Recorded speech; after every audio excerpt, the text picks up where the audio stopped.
Morning mga sangkay, welcome back po sa aking channel. For today's video po ay i-share ko sa inyo yung paggawa ko ng simpleng paggawa ng mango grahams. Pero bago po tayo magsimula ay please like at share naman ang ating video. At kung ikaw hindi pa nakapag-subscribe, subscribe mo na aking channel. Pindutin mo na ang bell button para ikaw ay laging updated sa mga upload ko pang mga video.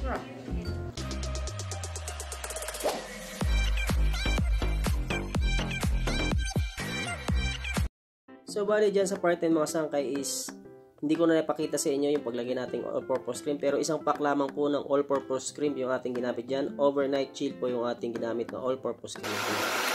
So bali itong ating Nestle cream mga sangkay, mapapansin nyo naka-mixer siya. Ginamitan natin ng mixer para dumami, dumami, di ba? Isang all-purpose cream lamang po yan ating ginamit. Bali bago ko siya i-mix ay naka-chill muna siya i-chill nyo muna siya ng kahit na overnight chill lang po yung ating all-purpose cream. So, bali, pag parami na natin yung ating all-purpose cream, ay lagyan na natin ng condense. Bali, nasa sa atin po kung gaano katamis yung inyong magiging tamis ng inyong graham.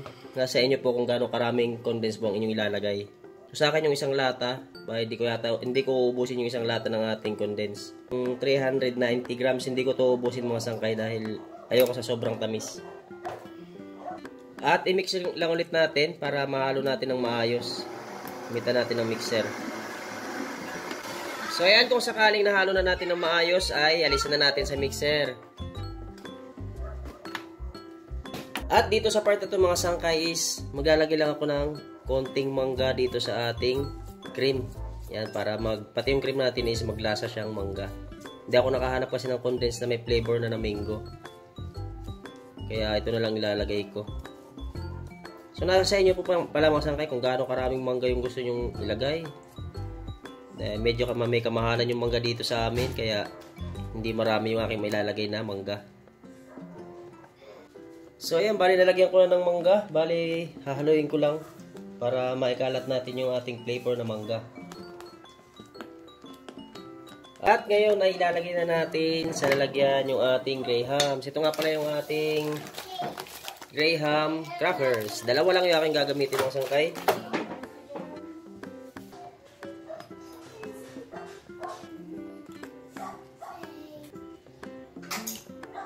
At dito sa part na ito mga sangkay is maglalagay na tayo ng ating cream at ang ating graham crackers. Bali palitan lamang po sila kapag nakapaglagay na kayo ng cream. Lagay kayo ng inyong crackers, tapos cream ulit, crackers hanggang sa makuha nyo po ang gustong kapal ng inyong graham. So yun mga sangkay, depende rin po kasi sa lalagyan kung gaano kakapal ang inyong lalagyan. So ayun, bali tuloy-tuloy lamang po tayo sa paglagay ng ating cream at saka graham crackers. Habang pinapanood nyo pong video ito ay please like at share naman ang ating video. At kung ikaw hindi pa nakapag-subscribe, subscribe mo yung aking channel, pindutin mo ng bell button para ikaw laging updated sa mga upload ko pang mga video. So bali sa ating ibabaw ng ating grahams mga sangkay, maglalagay tayo ng mga basag-basag na biskwit.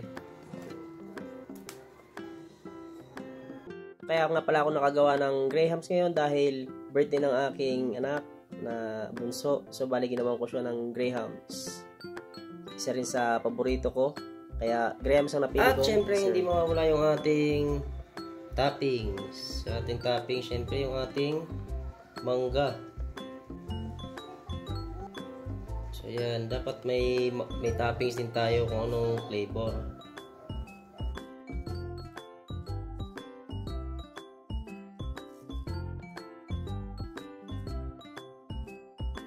So, ito na po. Pag nagawa na natin to ay yan, palamigin muna natin.